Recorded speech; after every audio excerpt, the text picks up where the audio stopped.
ایسا نہیں کیا گیا تھا کہ بدعت کسے کہتے ہیں، اس کی شرعی تعریف کیا ہے اور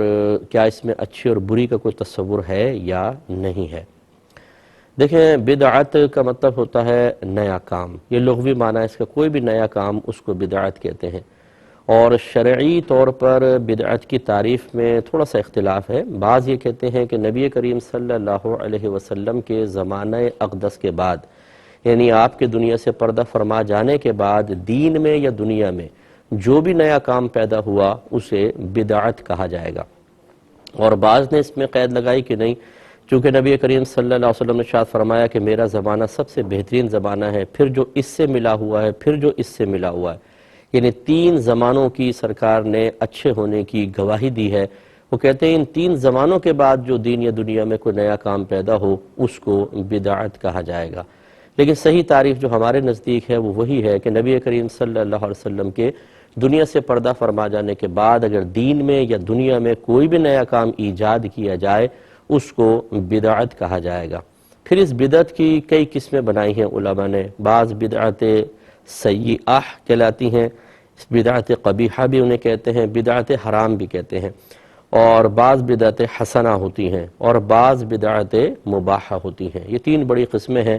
بدعت سیئہ یا بدعت قبیحہ وہ بدعت ہوتی ہے، وہ نیا کام ہوتا ہے جو دین میں یا دنیا میں پیدا ہو، اور دین میں چاہے وہ عبادات میں کوئی چیز ایجاد کریں، چاہے عقائد کے باب میں کوئی چیز ایجاد کی جائے جو قرآن و حدیث کے خلاف ہو تو اسے کہتے ہیں بدعت سیئہ یا بدعت قبیحہ، اور یہ بدعت حرام ہے۔ اور اسی کے بارے میں نبی کریم صلی اللہ علیہ وسلم نے ارشاد فرمایا کہ کل بدعت ضلالہ وکل ضلالۃ فی النار، ہر بدعت گمراہی ہے، ہر گمراہی جہنم میں لے جانے والی ہے۔ دوسری ہوتی ہے بدعت حسنہ۔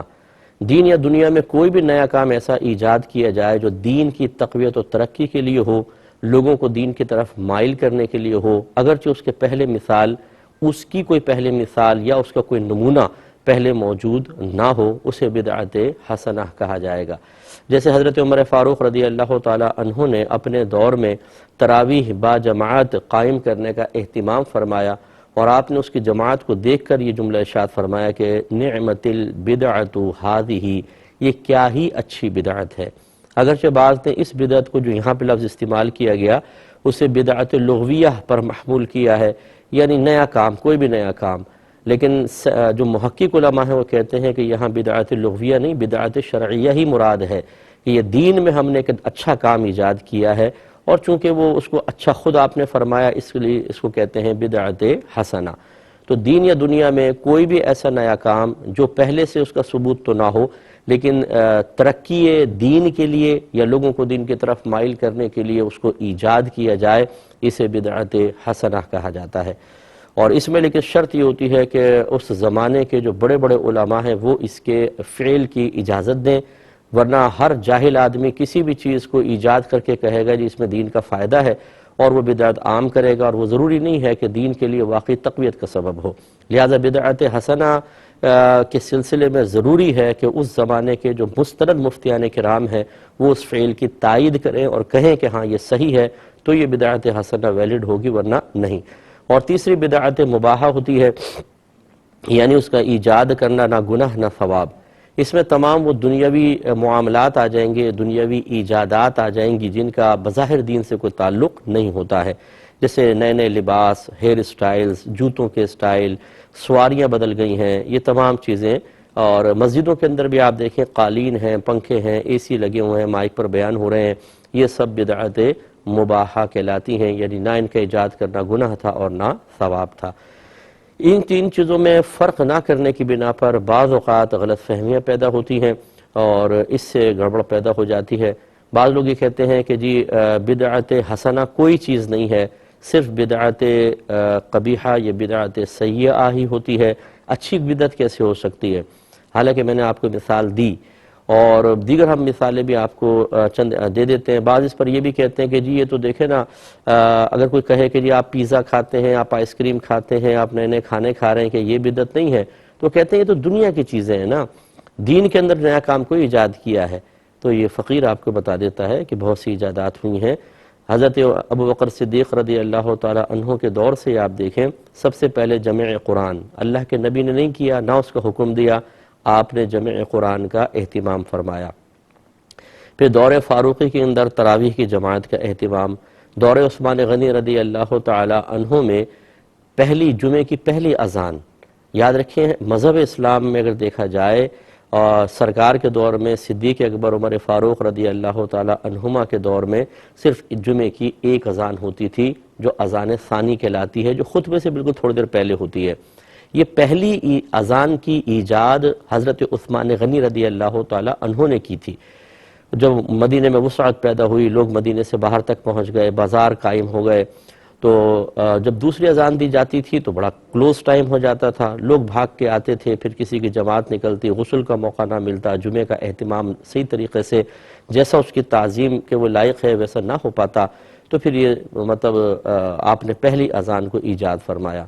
اس کے بعد ایمان مفصل، ایمان مجمل، 6 کلمے، قرآن پاک پر اعراب، سپاروں میں اس کی تقسیم، مسجد پر گنبد اور مینار، مدارس کا قیام، پھر بخاری، مسلم، ترمذی، نسائی، ابو داؤد، ابن ماجہ، اس طرح حدیثوں کو جمع کرنا، ان کے عنوانات قائم کرنا، راویوں پر بحث کرنا، اسماء الرجال کے علم وضع کرنا، پھر ہمارے مدارس میں سلیبس کا قیام، مخصوص سلیبس، اس تاریخ کو کلاسیں شروع ہوں گی، اس تاریخ کو ختم ہوں گی، اس تاریخ کو دستار بندی ہوگی، پھر ہمارے جلسے، جلوس، یہ سب کے سب نئی چیزیں ہیں اور سب اس میں پوری امت انوالو ہے۔ جو شخص یہ نعرہ لگائے کہ جی فلاں چیز بدعت ہے، فلاں بدعت ہے، حالانکہ اس پر مسلمانوں کی بہت بڑی تعداد عمل پیرا ہو رہی ہے، علماء کرام، مفتیان کرام نے اجازت دی ہے، وہ بالکل غلط کر رہا ہے، اس لیے کہ اگر وہ ایک چیز کو بدعت کہتا ہے تو پھر اللہ تعالیٰ نے اہل علم کو پیدا کیا ہوا ہے، کوئی مر نہیں گئے سب لوگ، اس کو پھر یاد دلایا جائے گا کہ خود آپ 50 بدعتیں ایجاد کیے ہوئے ہیں۔ اب جیسے عرب لوگ رومال ڈال لیتے ہیں، لال رنگ کا رومال، اور اوپر پھر وہ ایک کالی سی پٹی بھی ڈالی ہوتی ہے، رسی سی اوپر ڈال لیتے ہیں، کیا یہ بدعت نہیں ہے؟ یہ لباس کی بدعت ہے، یہ نئی چیز ایجاد ہوئی، نبی کریم نے تو ایسا نہیں کبھی پہنا، اور اس طرح رومال ڈال ڈال کے بیانات بھی ہو رہے ہوتے ہیں، تو کیا یہ بدعت نہیں ہے؟ تو خلاصہ کلام یہ ہے کہ بہرحال بدعت کا ہم نے آپ کو مفہوم بتایا۔ اب جو بھی عمل آپ کے سامنے آئے آپ اسی ترازو پہ پرکھیے، اور آپ آسانی سے فیصلہ کر سکتے ہیں کہ کون سی بدعت قبیحہ ہے، کون سی حسنہ ہے، اور کون سی مباحہ ہے، اور ان میں اگر ڈاؤٹ پیدا ہو تو پھر علماء موجود ہیں، ہم ان سے معلوم کر لیں۔ بدعت کے بارے میں آپ بالکل جیسے اب مثال کے طور پہ یہ ربیع الاول کا مہینہ ابھی چل رہا ہے، اور اس میں بہت ساری چیزیں ایسی ہوتی ہیں جن پر ڈاؤٹ پیدا ہوتا ہے، یا ڈاؤٹ پیدا کیا جاتا ہے کہ جی یہ نئی چیز ایجاد ہوئی ہے، تو یہ اس قسم کی جو علماء کی سرپرستی میں جب کوئی کام ہو رہا ہو تو پھر یاد رکھیے کہ علماء خدا نخواستہ ایسا نہیں ہے کہ وہ خوف خدا سے خالی ہوتے ہیں، وہ اسی چیز کی اجازت مرحمت فرماتے ہیں جو ان کے نزدیک صحیح ہوتی ہے۔ ہاں اب اگر لوگ ان میں خرافات پیدا کر دیں تو ایسا نہیں ہو سکتا کہ علماء ہر خرافات کو جائز قرار دے دیں، بعض اوقات فی نفسی عمل صحیح ہوتا ہے، اس کے ساتھ چیزیں غلط شامل کر لی جاتی ہیں، تو ہمیں غلط چیزوں کو دور کرنا چاہیے، نہ کہ ٹوٹل عمل کو ہی غلط قرار دے، یہ غلط ہے۔ دوسرا کویسچن کیا کہ ایک آفیری کویسچن تھا کہ بغیر کسی تصدیق کے کسی سے بدظن یا بدگمان ہونے کی کیا شرعی حیثیت ہے؟ دیکھیں بغیر تصدیق کے بدگمان ہونا یا کسی سے بدظن ہونا کبھی تو بالکل صحیح ہوتا ہے۔ صحیح تو اس صورت میں ہوتا ہے کہ جیسے ایک شخص ہے وہ پہلے ہی معروف اور بدنام ہے، گالیاں بکتا ہے اعلانیہ طور پہ، شرابیں پیتا ہے، عورتوں کے معاملات میں اس کی انوالومنٹ اعلانیہ طور پہ نظر آتی ہے، فراڈ میں۔ اب اگر کسی نے ہم سے کوئی بات بولی کہ یار وہ ایسا اس نے ایسا کر دیا نیا کام، تو اس میں بدگمان ہونا، بدظن ہونا بغیر تصدیق کیے صرف کسی کے کہنے پر ہی، اس میں کوئی حرج نہیں ہے، کیونکہ اس شخص نے خود اپنے آپ کو اس مقام ذلت پر پیش کر دیا ہے کہ جس کی بنا پر ہر شخص بغیر تصدیق کیے اس کے اعلانیہ گناہوں اور حرکتوں کے باعث اس سے حسن ظن قائم رکھ ہی نہیں سکتا، تو یہاں تو جائز ہے۔ دوسرا یہ ہوتا ہے کہ جو ملے جلا کیسز ہوتے ہیں کہ اچھی نارمل زندگی ہے، نیک آدمی ہے یا عام نارمل ہے، کبھی کبھار ان سے ایسا گناہ بھی ہوتا ہے، اس کے بارے میں اگر کوئی آ کر خبر دے تو اس کے لیے ضروری ہوتا ہے کہ پہلے تصدیق کی جائے، کیونکہ آج کل آپ کو پتہ ہے افواہیں بہت زیادہ عام ہیں۔ کوئی بھی شرارتی آدمی، کیونکہ اب خوف خدا سب کے دل میں تو نہیں ہوتا، نمازیں پڑھتے نہیں ہیں، علم دین ہوتا نہیں ہے، کیا چیز جائز ہے کیا ناجائز، اس کی معرفت تقریباً مفقود ہوتی چلی جا رہی ہے، تو وہ کوئی بھی چیز انٹرنیٹ پر ڈال دی جاتی ہے یا اس کو واٹس ایپ وغیرہ پر عام کر دیا جاتا ہے، تو ایسا مسلمان جو اعلانیہ طور پہ غلط حرکات میں ملوث نہ ہو، چاہے عام قسم کا ہو، تو اس کی پہلے تصدیق کرنی چاہیے۔ اگر بغیر تصدیق کیے ہم بدگمان ہوتے ہیں، بدظن ہوتے ہیں، تو اس میں گناہ کا پہلو نکل سکتا ہے، کیونکہ ہو سکتا ہے وہ ایسا نہ ہو اور ہم کر رہے ہوں اور پھر آگے اس کی غیبت کریں، چغلی کریں، یا کم از کم قلبی غیبت میں مبتلا ہوں، تو یہ غلط ہوگا۔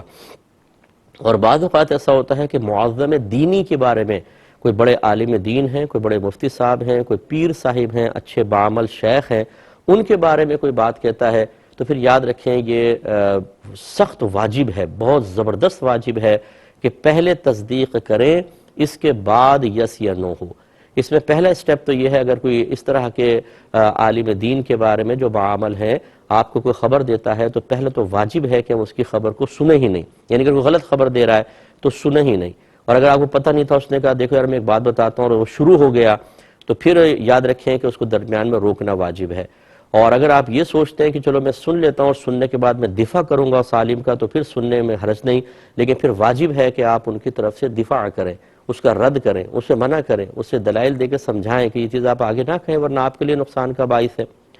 اور اگر فرض کر لیں کہ آپ نے بات سنی اور آپ کے دل میں جڑ پکڑ گئی، تو یاد رکھیں جب تک تصدیق نہ ہو، اگر آپ نے اس کے تقاضے کے مطابق عمل کیا، کیونکہ جب کوئی غلط بات دل میں کسی کے بارے میں بیٹھ جاتی ہے تو اس کا تقاضا یہ ہوتا ہے کہ اب آپ اس کی غیبت کریں، چغلی کریں، اس پہ کوئی غلط قسم کے کمنٹس پاس کریں، اگر کوئی گروپ میں شیئر کر رہا ہے بات تو اس پہ آپ لکھیں کہ یہ غلط ہے، اور الٹے سیدھے اس کے بارے میں اب تو گالیوں کا رواج ہے، مطلب، اور گالیاں بھی بہت ہی مطلب آزادانہ ہر کسی کو دی جا رہی ہیں، اور یہ اپنی آخرت کی بربادی کا سامان ہے۔ ایسے لوگ میدان محشر میں بہت ذلیل، شرمندہ اور رسوا ہوں گے، جو بغیر تصدیق کے عوام الناس میں سے ہیں اور بغیر تصدیق کے علماء کو گالیاں دے رہے ہیں۔ یہ ہم تو دیکھتے رہتے ہیں، مطلب میں تو خیر بہرحال سوشل میڈیا پہ اتنا نہیں ہوتا ہوں، ٹائم ہی نہیں ہوتا ہے، لیکن بہرحال خبریں کسی طرح کسی ذریعے ملتی رہتی ہیں، اور کس قدر غلط یہ معاملات ہوتے ہیں، اللہ تعالی رحم فرمائے۔ تو اس طرح کرنا یہ گناہ کبیرہ اور اپنے لیے بہت بڑا گناہ جاریہ ہے، اس لیے ذرا اس میں احتیاط کی جائے۔